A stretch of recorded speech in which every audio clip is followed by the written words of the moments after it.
Here we go, back again with another episode of the Around the Show Sports Podcast. As always, I'm your host, Kyle Showalter, and joined only today by Brandon Mills. No Christian Hosfeld. He's got some stuff to take care of. But me and Brandon, we're more than comfortable holding down the fort. Ain't that right? Bill, we've done a podcast, me and you, before, back when it was just audio only. We sure have, yeah. That was a fun story. I actually found the file for that the other day and watched a little bit of it. It was on Zoom. We were back here in this very room that I've converted in the back of my house to a studio. And just going back and watching that, it was definitely fun. A little bit of nostalgia going back and seeing what it's grown into. Obviously now full-time on with you, full-time on with Christian as well. Just, again, like I said in the first episode, super grateful for you, super grateful for Christian, who's obviously not here, but we'll see him next week, hopefully. Yep. But just super grateful to have you guys on. We're going to go ahead and jump right into it, though. We've obviously got a lot of stuff going on in sports. Super Bowl a couple weeks ago. NBA season's full-blown going, getting close to the playoffs. NHL, same thing, just past the All-Star break over there as well. Winter Olympics just wrapped up. Baseball's supposed to be starting, not right now. It's usually, a pretty jam-packed portion of the year, NFL offseason, things like that. But we're missing a pretty big thing, Brandon. We're missing baseball. Sure are, and it's heartbreaking, isn't it? It sure is, dude. It's from a player's perspective. I mean, it's just kind of a pain in the ass. And it's a shame we got to talk about it again, huh? Because it feels like beating a dead horse at this point, and the lockout hasn't even really started yet. No. I mean, the lockout has started, but in terms of missed games, we're still a month away from where opening day was supposed to be. They said they only canceled the first two series so far? So we've lost 6 games on the season. It's going to be a 156-game season. And I'm glad you brought that up. At most. I'm glad you brought that up because it's going to be immediately. It's very obvious what the owner's strategy has been from the very beginning. They locked the players out on December 1st. They don't talk to him for 40 days. Rob Manfred, former labor lawyer back in the 80s before he joined Major League Baseball. This is what Rob Manfred does. He has been through countless negotiations with players through this process, negotiating different CBAs. And this feels a lot like the 1994 strike from what I've read. Obviously, wasn't around back then. But from what I've read, the owners just refused to negotiate with the players and refused to negotiate to the players. And eventually, it blew up in their face, and the players decided to strike, and that was the last time the players really feel like they won one of these CBA negotiations. And to see them employing those same strategies, they lock the players out for 40 days, don't talk to them once. They finally initiate talks. They talk to them 3 or 4 times over the next week, and then they say, hey, here's this deadline. It's February 28th, March 1st, whatever it was. Deadline doesn't mean anything. It's something the MLB self-imposed. Yeah. And they said, hey, we'll negotiate with you every day up until this point. And then they did what they did, which was essentially continue to not negotiate in good faith with the players. What the owners have been trying to do has been obvious from the start. They locked the players out on December 1st, didn't negotiate them with a full 40 days. When they did come back, they negotiated them with them 3 or 4 times. Not 100% sure on what the number was, up until they met up in Jupiter this last week to go through all of the constant days of negotiation. 3 or 4 times that lasted maybe 25, 30 minutes in total. They weren't productive meetings. Everybody on the players' side came out of those and said basically like the owners are not giving us the time of day. Exactly. They're giving us BS offers. They don't mean anything. And then the same thing happened in Florida. The first couple of days, nothing got done. The owners were very obviously not going to budge from their positions, and they don't have to. They have all the leverage in the world. They know they can wait the players out financially a lot longer than the players can withstand not getting paid. Just from a common sense perspective, a guy with a B in front of their net worth and a guy with an M in front of their net worth, they have different timelines in terms of when they need to have money coming in. But these last couple of days in Jupiter, I want to talk about the way that the owners tried to control the rhetoric and the way that they failed. Yes. So we went into that last day of negotiations where the deadline was that night, and it was constantly, everyone was super negative on those coming days. And then suddenly the tone shifted at like 6 o'clock at night. And it was a report from Bob Nightingale, who said that the players and owners were starting to make some headway on a new deal. And that got me super excited. Yeah. First off, Bob Nightingale, the comeback kid, he's been kind of not the most well-perceived insider the last couple of years.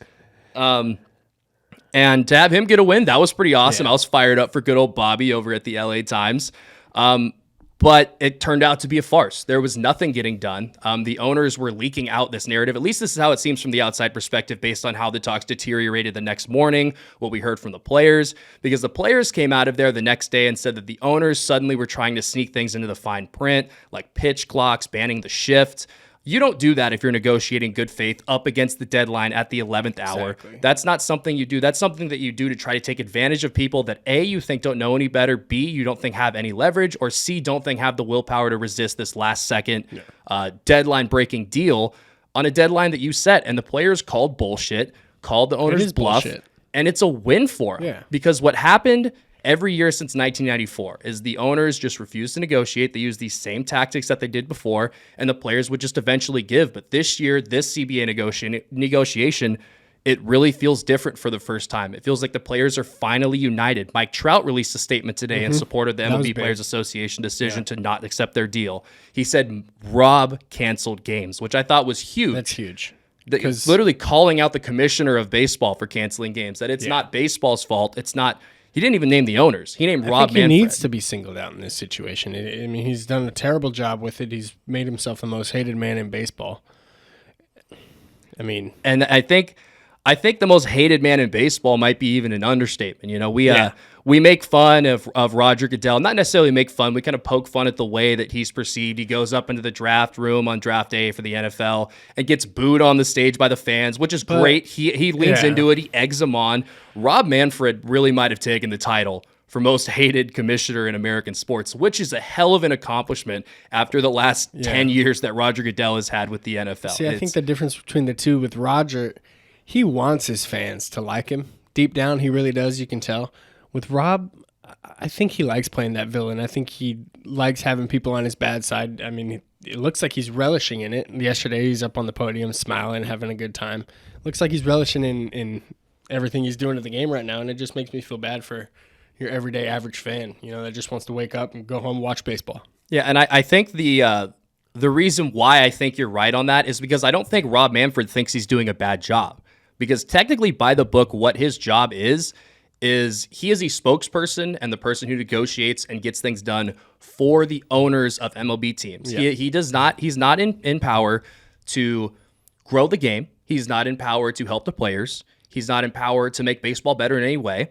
The job of the commissioner, who is appointed by the 30 MLB owners, is to do things that will make those owners more money and in turn make them happy and in turn give him more job security. And what has Rob Manfred done since the start of baseball? Watch the value of teams shoot up. Watch the revenues for teams shoot up. Watch the average salary for MLB players go down. Yep. Watch the median salary for MLB players go down. Everything he thinks he should be doing. And the owners are making more money. Their teams are worth more money, and they're paying their employees less money. Why would Rob Manfred not be proud of the job he's doing? Because he's doing his job well. The problem is that his job and the way he's doing it is counterproductive to the health and the betterment of the game on the field. Yes, exactly. And at the end of the day, the reason why these teams make so much money, these organizations, these companies, which is probably what we should be calling them based on how the owners perceive their own product, it's a game. It's a sport. It's a living, breathing organism filled with 780 or whatever the total is of the best players in the world. And the fans, who you're all pissing off with this, are the ones who supply you with the people to watch the money that comes in from the TV deals, from the in-game concessions, tickets, parking. All of that comes from the fans. Not a dollar of that money doesn't directly get tied to us, the people who come in, fill the seats, turn the game on at home, listen on the radio, watch the highlights on MLB Network late at night. It's us. Yeah. And to be alienated by the organization that you love and the sport that you love because these 30 billionaires can't look past what's right in front of them. Exactly. They're so caught up with that corporate mindset of, we got to crush quarterly earnings. It's really what it seems like. They're just trying to hey, next quarter we got to go big. Next quarter we got to go big. They're trying to meet a quota here. But 10 years from now, what's this game going to look like if the owners continue to drive this gap between the players and the owners, and they continue to make the game objectively worse based on the way that they structure everything? Expanded playoffs. I mean, 14 teams make the playoffs in 162 game seasons. Why play the 162 games? The point? That's the beauty of baseball.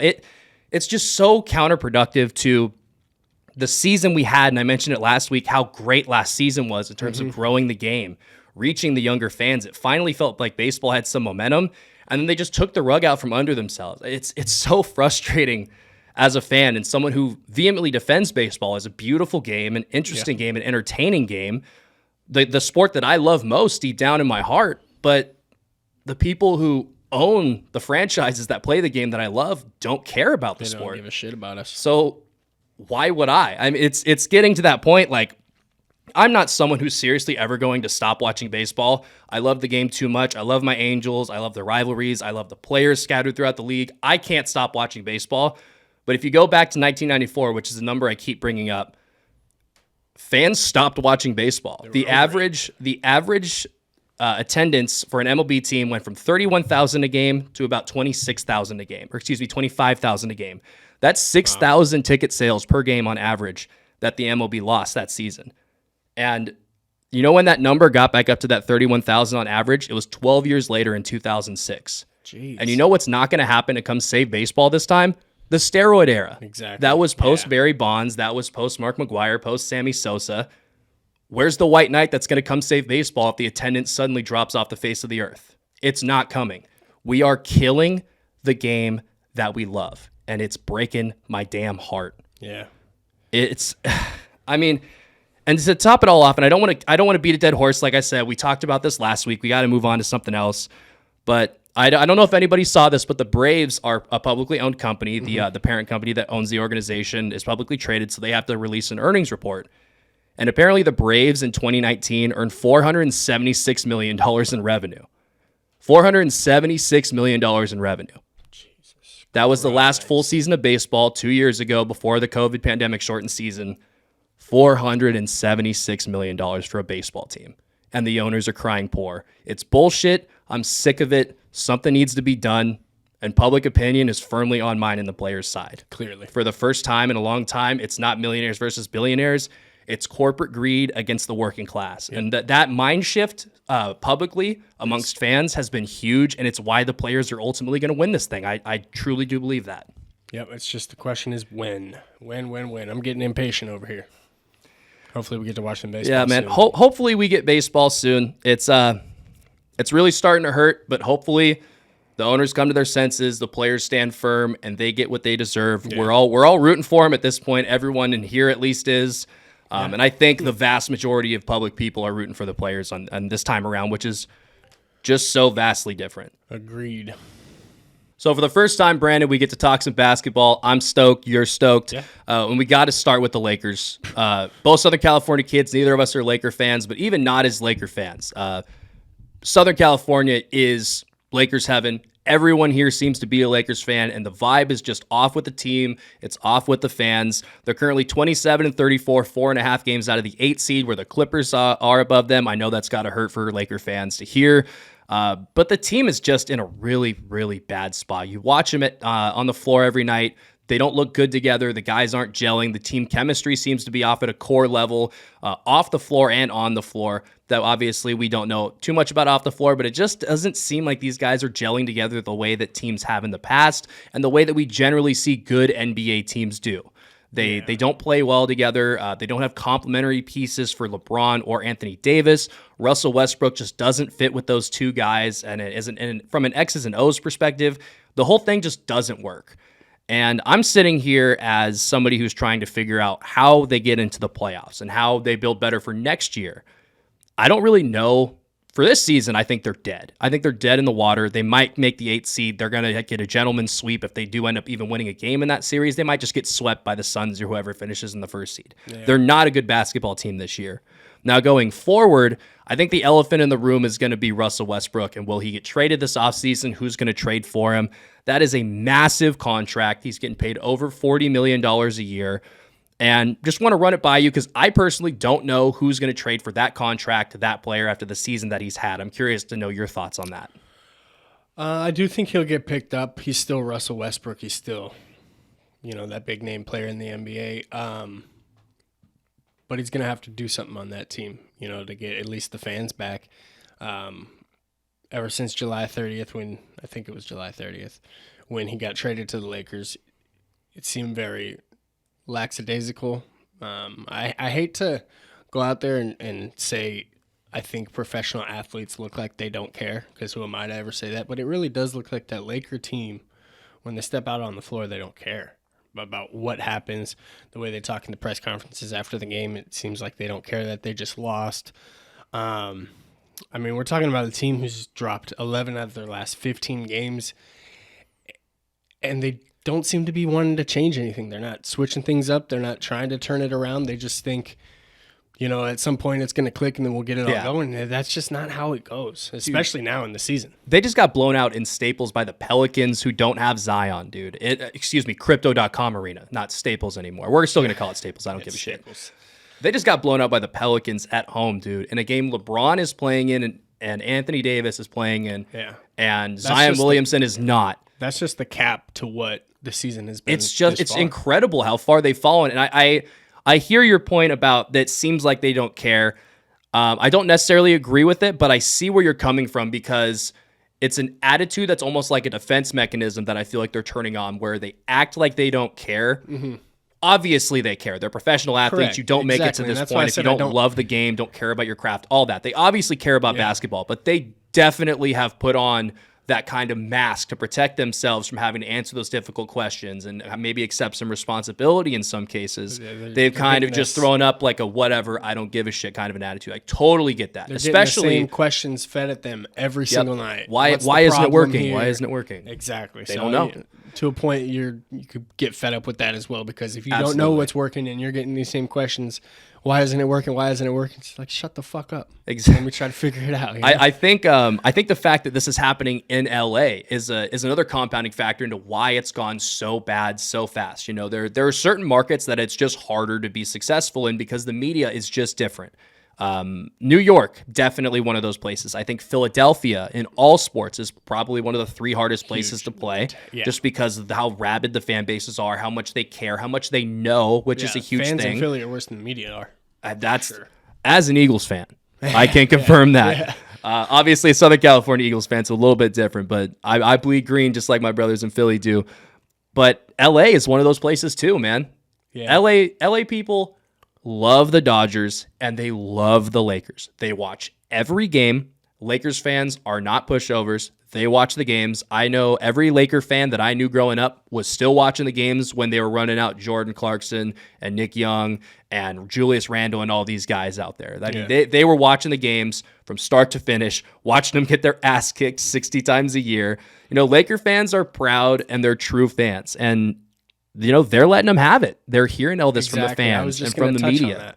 I was just going to say, Laker fans, I got to give them some respect to a point because they're not fans that are just going to be like, oh, we'll get it together. We got this. Let's go. Come on. Let's pick it up. They're pissed. Yeah. They want them to, and their team to win. Yeah, exactly. If your team's not, look at the roster they have on paper.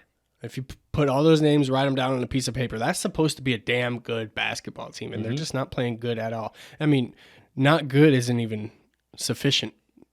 They're playing terrible basketball. And if you would have said that this is how bad they were going to be in late July, even I would have said you're crazy. And I would wish for it. I'm not a Laker fan. I don't care about Lakers' success.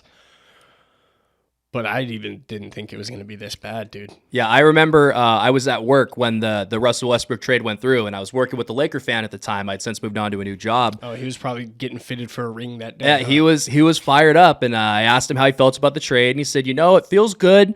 It's definitely going to be fun to watch, but I don't know if this makes us a championship contender. And I said to him then, Russell Westbrook's probably going to win you a lot of games, but I don't think he's a championship player with the roster you have. And turns out, he wasn't going to win them a lot of games, so I was dead wrong about that. Yeah. They're one of the worst teams in the Western Conference. They're not fun to watch. No, they're not fun to watch. They have an old, slow roster. They can't shoot the ball. They don't play good defense. And they don't have a lot of good spot-up shooters, which is the key to building a team around LeBron. We know he's going to drive and kick it out. That's what he's done in the seasons he's been successful. And the teams that have won championships have surrounded LeBron with people who can protect the paint and people who can shoot the three. That's all you need to win with LeBron, and they just haven't been able to put that together in LA outside of that one bubble season. Exactly, and to put salt on the wound, man. All those guys you traded away, your Carusos, your Randall, Ball, take it back to Zoe.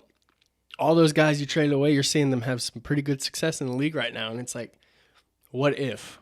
Yeah, 100%. What if we didn't go for the big names and the big stars? What if we kept this core group that seemed to be a good basketball team? They won the championship in the COVID year, and maybe some people won't give them credit. I always will. You just always ask yourself, what if, you kept that core squad? Yeah, this is a pro bubble pod, by the way. I don't know. No Walt Disney championship or whatever people say. Mickey Mouse championship is the phrase. I don't buy into that. But I think you hit the nail on the head. Some of those guys they let go were the glue guys in the locker room. Alex Caruso is the perfect example.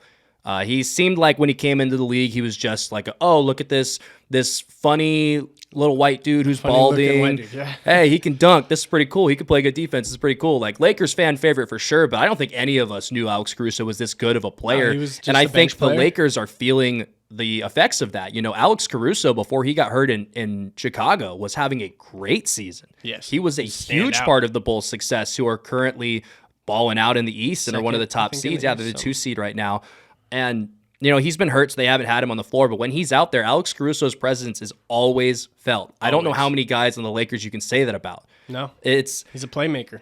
It's certainly tough to watch as a fan of the Cavaliers and someone who loves LeBron. It's been tough to watch this year. But I think to wrap this conversation up, I think we can excuse him from the perspective of the fact that he makes a lot of these decisions, or at least he's involved. You don't trade for Russell Westbrook if you're the Lakers and you're Rob Pelinka, if LeBron James doesn't either ask you to, tell you to, or give you permission. Yeah, none of us know James that for a fact, absolutely signed off on that. Exactly. If he didn't initiate the trade or suggest it himself, he was the last one that they had to get clearance to do it for, and he has to bear some kind of responsibility for that. We can't give him all of the love and the praise when he's successful if we don't acknowledge when some things don't come out as good as we expected them to. And I think this the experiment with Russell Westbrook is definitely going to be over after this season. Yes, it's going to be counted as a colossal failure, and there's a lot of blame to be passed around to a lot of people, from Russ, LeBron, Rob Pelinka, Jeannie Buss. The entire organization, I think, bears the blame for just how piss poor this whole season has gone. Hopefully next season they have a couple of new guys in there and they'll be able to bounce back. But I mean, do you think I think they're dead in the water. I don't think they make the playoffs, and if they do, they're done. No, I mean, it's LeBron, so you never know. They might scrape in the 8 or 7 seed. But like you said, man, you're going against some tough teams in the West. Yeah, I mean, there's Utah. So many good teams. Utah, Golden the State, Warriors, unbelievable. Phoenix has Suns, been so good too. There's some things are going to have to happen. I mean, LeBron's doing a good job of trying to keep it together. But at the same time, he made this bed, and some things are going to have to happen if they want to make a good run in the playoffs or get to the playoffs at all. Now, I'm looking at the standings right here, and I mean, they're, like I said, they're 4.5 games back of the Clippers. They're but going the wrong way. The team right below them, the Pelicans, just beat them badly at home, blew them out. LeBron was talking shit to people in the crowd, checked out of the game. LA's a mess. I hope they get better for basketball's sake, because basketball's better when the Lakers are good. I think that's obvious, but as of right now, they're dead in the water. They need to make something big happen before next year. You just hate to see a team that has so much success in the past roll over. Yeah, it truly is a shame to see what the Lakers have become after showing so much promise early this season, what we expected out of them in this offseason. Maybe not a contender, but a good team. They haven't even been that. It's been a complete and total failure from top to bottom. All right, now I know you said there's not going to be a lot of teams in the NBA that want to trade for Westbrook coming up next year, but let's bounce it over to the NFL. There's 3 important quarterbacks we want to talk about, and they all are possibly going to get traded this year, and a lot of teams might want them. They're very good quarterbacks. Let's have you talk about them right now. Yeah, sure. Fantastic segue, Brandon. We got to talk a little bit about the big 3 of the offseason quarterbacks. That's obviously going to be Aaron Rodgers, Russell Wilson, and Kyler Murray. At this point, it feels like those are the 3 that have the highest likelihood of moving. I got sporting the Blake Griffin Oklahoma Sooners jersey. Shout out Kyler Murray. Shout out Lincoln Riley as well. Appreciate you, brother. Fight on. Let's start with Aaron Rodgers, and we talked a little bit about his interview last week. We didn't talk too much about football. He's just playing with us. Let's be honest. We don't know what he's gonna do. He might take the rug right under Green Bay and just make them all fall on their ass and cry. Who knows what the guy's gonna do? But he's having a damn good time playing with us right now, I think. Yeah, absolutely he is. And this is from what I've been able to gather about Aaron Rodgers and the person of Aaron Rodgers rather than the quarterback. This definitely seems like something he enjoys. Not saying that's necessarily a bad thing. I definitely think he's kind of taking a little bit of a middle finger, a little bit of an FU to all the people who said a lot of pretty negative shit about him over the last calendar year, from last offseason to the immunization thing that happened earlier. I think he's just messing with a lot of us because he feels like he's been messed with a lot the last year. Fair. But Rodgers, from a football perspective, Personally, I don't think he's going anywhere. I don't think he's going to find a better situation, especially short term, than Green Bay presents. It looks like they're going to be able to tag Davante Adams to keep him there for another year. They've been able to clear up a lot of cap space already. They're already talking about how they're willing to make him the highest paid quarterback in NFL history. I don't see a lot of reason for him to want to skip town and go somewhere else. He's also talked about how Brian Gutekunst, the GM, who he said he had a fractured relationship with last offseason, has been able to remedy a lot of those the bad feelings that he had towards him. You know, he brought in Randall Cobb last year. They seem like they're operating on in a very professional and maybe even friendly relationship at this point. Yeah.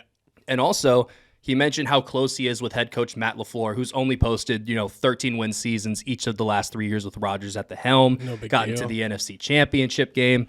It's But that's starting to become not enough for Green Bay. 100%. And I think that's fair. You know, they've had 30 years of Hall of Fame caliber quarterback play, and they've won 2 Super Bowls. Yeah. New England has had 19 years of Hall of Fame quarterback play, and they won 6. So you look over at what was happening over here versus what was happening over here in terms of the championships and the success versus the talent of quarterback. And Green Bay should have won more championships, or New England should have won less, which is probably what the realistic thing is. But can't go back and change that, obviously.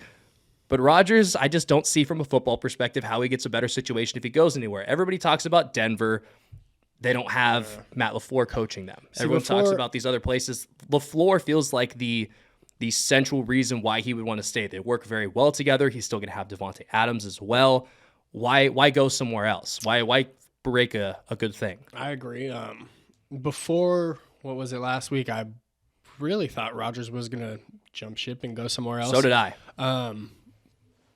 But after hearing things last week, after his little... What was it? A cleanse, a detox? What was he doing? his ayahuasca cleanse or something. Ayahuasca? He was getting enemas and he was throwing up. Sounded So he awful. was tripping. Basically, could have been. Oh man, yeah, that is what that is. I think that's what. Anyways, continue. Aaron Rodgers, you crazy man. No, I think he's happy there, and he's obviously in a situation where he feels, we feel, everyone feels that he's got to go win. He's got to go win right now. He's only getting older, not getting younger. And like you said, I don't think he's going to get that if he goes to a team like, say, Denver. He's not going to go to Denver and just turn that whole organization around in 2 years. Yeah, it'll be fun. It'll be good. It'll be a new look. Manning did the same thing and actually, took him to the Super Bowl. But he's got his best chance to go out there and win a Super Bowl next year if he returns to Green Bay. I think he has the most fun at Green Bay. I think he's, one of his favorite receivers he's ever played with. It's Davante Adams. They gel better than any quarterback. He said Davante Adams is the best football player he's ever played with. I mean, can't we agree isn't Davante Adams? He's damn good at football, dude. He's at worst the second best receiver in the league if you maybe consider DeAndre Hopkins above him. After last year, I was a D-Hop Davante guy. They're 1A, 1B at this point. Yeah. You can't just judge off one season. I totally get what you're saying. The incredible thing about Aaron Rodgers is the incredible arm talent, right? He's always been able to do whatever he wants to do with the football, especially in that cold Green Bay weather. He's just an incredible player. And I think the kicker for me that made me really, when I sat down and critically thought about, okay, if Aaron Rodgers does leave, because it feels like he would want to leave, because based on all the stuff we learned last year, where would he go where he still has an opportunity to do what has to be the only thing he cares about at this point? Tennessee. The two things, winning and winning things like the MVP, accolades and rings. Yeah. Those are going to be the only two things he's chasing. He has the legacy in terms of being remembered as one of the all-time greats. He has the money. He is a Packers legend forever, but all he needs is to win more Super Bowls in terms of, where will he be placed all time? Is he going to be behind Tom Brady? Is he going to be 2 guys behind Tom Brady? Could he maybe win 2 more and go above Tom Brady in some people's eyes? It's maybe for some people, maybe not others. But it's definitely a line of thought that has to be something Aaron Rodgers is considering, because what else would he play the game of football for? He has the money, he has the fame, he has the glory. All he could look for is something to further boost his legacy. So I ask, where is he going to go that's better than Green Bay? Nowhere in the AFC. because the AFC is just so loaded with quarterbacks. You have Josh Allen, you have Joe Burrow, you have Lamar Jackson, you have Patrick Mahomes. Yeah. Two of those guys would be in his division if he went to Denver. He'd have to add Justin Herbert into that, and then there's two guys. I mean, that's 5 of probably the 7 best quarterbacks in the NFL, and they're all in the AFC. 2 of those guys are in his division in San Diego and Kansas City if he goes to Denver. So I think he'd have to stay in the NFC, right? So that leaves the Packers as a great option, obviously, as an NFC team where everything is already pretty much built for him. He has the head coach, he has the receiver, great defense. Or he could go to San Francisco. And I thought that was a pretty interesting option for a little bit. And then I remembered San Francisco just traded 3 first-round picks. So what are they going to offer that's going to get Aaron Rodgers? Because the Packers aren't just going to give him away. They'll let him retire before they give him away for free. So it's, realistically speaking, I just don't see how Rodgers goes anywhere. It just doesn't make a lot of sense. Could you imagine what that 49ers team would be if they got Aaron Rodgers? 18-0, 17-0, however many regular season games there are, they would go that no. They would be so good. Sad day to be a Rams fan, dude. If the day Aaron Rodgers puts a 49ers uniform on, man, I'll cry myself to sleep. Well, it's either going to be a really good couple of years for you or a really bad 15, depending on how Trey Lance develops. Either he's going to be great for the next 15, 20 years, or he's going to be real bad, and you guys are going to have a pretty good time the next couple of years in that NFC West. Yeah. Let's go ahead and push over to another NFC West quarterback. Let's go ahead and talk about the next of the big 3. That's Russell Wilson. Yep. And this is one that is a little odd to me because last year he was so good at the start of the season. He was the front runner for MVP. If you took a drink every time you heard somebody say, "Oh, Russell Wilson has never had an MVP vote," you would have been hammered by week 3. Like it was bonkers how good he was playing at the beginning of last season. And then he tailored off a little bit. Teams adjusted their defense, started playing a lot more too high was kind of the narrative that surrounded why Russell fell off. And then this season, same thing. Starts the season off really hot and then tapers off towards the end. And Russ is a really interesting one because he had a lot of success in a very run-heavy offense as a younger quarterback, and then that success when he has been the one that's been in charge of the offense and been the one that they lean on in order to gain yards, score points, and all that, rather than necessarily complementing his game with the run game, complementing the run game with the passing game. Now that he's been asked to do so, the Seahawks haven't been able to do anything. They didn't make the playoffs this last year. They were an objectively bad football team.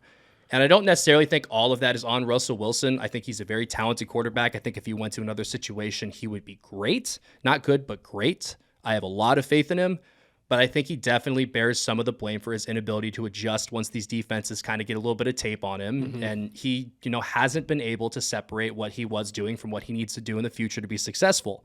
And that's a major hindrance if I'm a front office going to trade for somebody. Now, we might want to pin that on the coaches. We might pin that on the quarterback. We might pin that in a lack of complexity in the scheme, something like that. There's a lot of places where you can pivot around. I'm curious to see what your take on, first of all, before we discuss whether or not we think Russ is going to be traded, about the quarterback. Is he one of the all-time greats? Is he a very good current-day guy? Because there's a wide-ranging opinion on where and who Russ is. Hard to say all-time great right now. I mean, you got a wide selection of great quarterbacks, so it's hard to and everyone defines that differently. Yeah, I'll rephrase the question just slightly. Do you think when he retires and there's this era of quarterbacks that we're talking about, is he going to be remembered as one of those upper echelon Hall of Fame lock guys, the way that Tom Brady and Aaron Rodgers are going to be when they retire? Tom Brady obviously just did retire, but Rodgers when he retires. Yeah, I think or is it going to be that second class guy, kind of like a Ben Roethlisberger or a Matthew Stafford, as we talked about last week, or an Eli Manning? Is he going to be closer to that second Ben and group? Eli in second class? I would say so, versus those upper echelon select level Hall of Famers. Okay, it's like saying, like Babe Ruth versus Reggie Jackson in terms of Hall of Famers. Okay. Like a inner circle Hall of Famer or a Hall of Famer. I think those are different things. Yeah. I'll go ahead and give him group 2 on that then with the names you listed off. I'd probably agree. But there's times where he seems like one of those group 1 guys. That's what's so puzzling about it. There's times where he can be the best quarterback in the league, and there's times where we're just kind of confused on who he is as a quarterback. Personal opinion, I think he's Seattle's guy. I don't think he's going to go anywhere. I think if he was going to go anywhere, it was going to be, what was it, last year, the year before? When Chicago, I think, was the team everybody was pinning him on, the Saints. Getting hit too much or whatever. Yeah. I think he's going to stay in Seattle. I think they got some things to figure out, but ultimately that's their guy.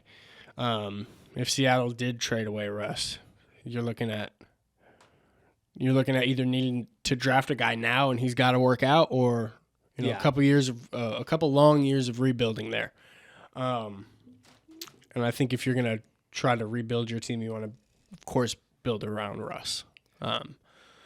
So I think it would be in their best interest to keep Russ. I don't think they're looking to trade him. I think even Pete Carroll came out and said earlier today or yesterday that, for now that's their guy. But then again, what else is he supposed to say? Yeah, exactly. I think the case of Russ is really interesting. He's 33 years old. He's far beyond the wrong side of 30. Yeah. By week 1 next year, he's going to still be 33, but he'll turn 34 in the middle of the season. So he's not a young quarterback. This is definitely an older veteran who's coming on the back half of his career.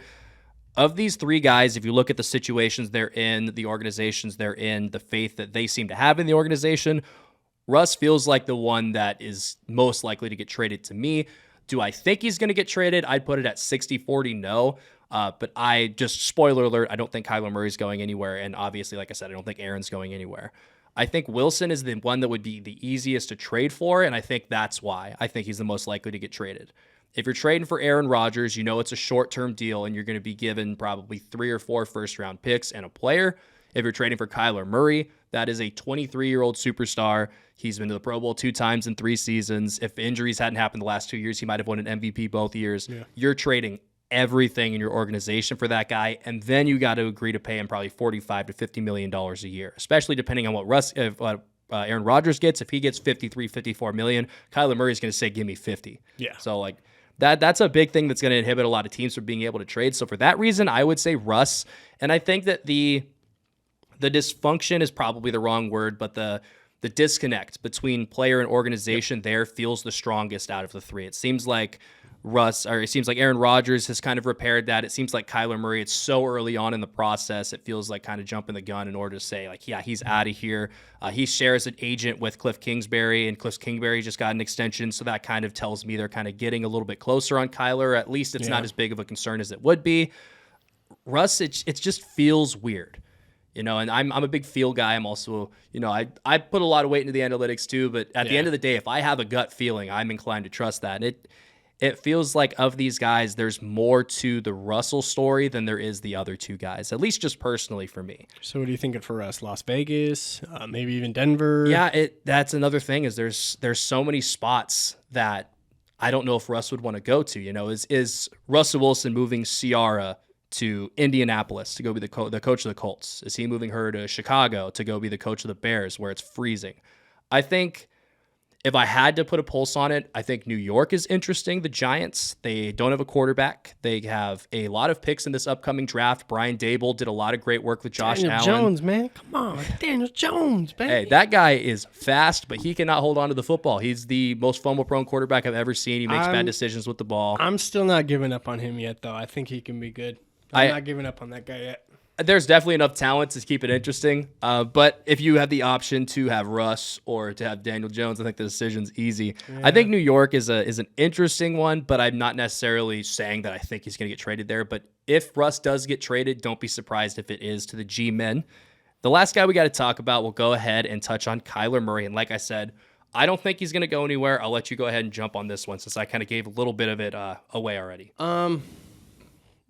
Hard to say for me. I think it's pretty ballsy for your agent to come out and kind of stick it to him like he did in that long message. Yeah, professional, dude. That was no screenshotted notes app. That was a full blown press release. Yeah, and it started out with Kyler Murray wants to be direct, with someone else saying it for him. I thought that was hilarious, but that's just that's the world we live in. That's fantastic. Right, but I think they kind of put their foot down and said, "This is." Without saying it, this is what I want. This is what I deserve. Like I said, think he's fully committed to the team, but at the same time, he's not going to settle for less. So it's hard for me to say one way or the other. I'd like for him to get the hell out of the NFC West so I can root for him again. Boomer Sooner. But it's hard for me to say. I'm leaning more towards your side. Don't think he's going to go anywhere. Honestly, all three of these quarterbacks, I'm starting to feel like none of them are going to go anywhere, but we'll see with Wilson. But with Kyler, like you just touched on, Cliff just got that extension, same agent. So we got some parts moving, and we'll see what's going on there. But like you said, I think he's going to wait. If other quarterbacks, Wilson, all them, you're getting 45, I want 50. Exactly. And he's played it. He deserves it. He talks that talk and he walks that walk. But I think relationships will be fine there. I think they'll mend it. It's just a little concerning how early in his career these kind of things are coming up. Yeah, he's trying to get the new contract 2 years before, 2 years instead of the 1 year like most people do, which I respect. He wants to go get that money. He's definitely outperformed his rookie contract. So in fairness, in a free market, he would definitely make more than he does right now. But it's just not the way that anyone has been able to successfully negotiate getting that extension 2 years early instead of just one. Yeah. I do want to say, though, the Cardinals cannot mess this up. Nope. If Kyler Murray draws a line in the sand and says extend me or trade me, he has to get extended. Pay the man. This is an organization, the Arizona Cardinals, who in their history are 577 and 777-1. They have 200 more losses organizationally than they do wins. And in the last 3 seasons where Kyler's been there, rookie year, 5 wins. Second year, 8 wins. Third year, 11 wins. Yeah, you can't argue with that. I mean, and it's 100%. They've brought in other guys. They brought in DeAndre Hopkins. Cliff Kingsbury has done a relatively good job. I know a lot of Cardinals fans would disagree with that. Chandler Jones is an animal. J.J. Watt, when he was healthy for a couple weeks this year, played really well. Is Chandler Jones isn't his He's a free agent. Yeah, he's a free agent. Is he going to be a Cardinal? They got things to work with. Yeah, I mean, they're definitely going to have to move some money around, but I'm with the way that teams are able to navigate the cap now, I don't think it'll be too much of a problem. Cap is fake. But cap is fake. Cap. But Kyler, I mean, it's just he's such a dynamic player. He's so fun to watch. He has the ability to take a game over in the same way that Lamar Jackson can, and then he can also take over a game in the same way that Patrick Mahomes can with his arm. And I think that's something that separates him from some of these other guys who are super mobile. Lamar is a great quarterback. This is not Lamar slander. I am one of the biggest Lamar believers and fans. Lamar can spin it, dude. But Kyler Murray he made some throws at Oklahoma in the national championship game against Alabama on some deep balls. Or was it the semifinal game? Whatever it was. He made some throws, and I was over at Weston's house watching that game, and jaw fell to the floor. I remember the one I'm thinking of specifically, it was just a center field deep ball, dropped it right in the bucket on the goal line. Perfect throw from like the 45-yard line. And it was at that point where it kind of clicked for me, and I was like, this isn't a gimmick. This is a guy. And he's done nothing but make incredible throws like that and incredible plays his entire career. When you get a guy, and this is advice for every NFL front office, all 32 teams, it should be common knowledge. When you get a guy in the building, you do everything to keep him. Yeah. You don't let him go to the supermarket upset. You don't let him go home from practice mad. It shouldn't even come to this. You should drive him home from practice and keep him safety wrapped in the bubble. You do not let that guy go anywhere. Yeah. It's just such a shame that this is going on so early in Kyler's career, but it really does feel like, with 2 years, there's plenty of time to remedy that. I'm sure next offseason, this will be another big story. He's going to play this year on his current contract. They're not going to extend him. He's not going to get traded, I don't think, at least. And this will be a bigger story next offseason, I think. Yeah. But at the end of the day, if you're Arizona, you don't pay this guy, you're asking for another 20 years of horrible, horrible football, because you spend so much time scouting and getting these first-round picks, trying to hit on these guys, and when you finally do, you can't let them get away. Yeah, you had the opportunity back then to go out and get Kyler Murray, and you did it. Be a shame to watch him walk. Got to keep him. Got to pay the man. Absolutely have to. We're going to go ahead and wrap it up on that note. Like we say every week, thank you guys so much for letting us into your home, listening to us, vibing out with us. We have a great time doing this every week, and we will see you next.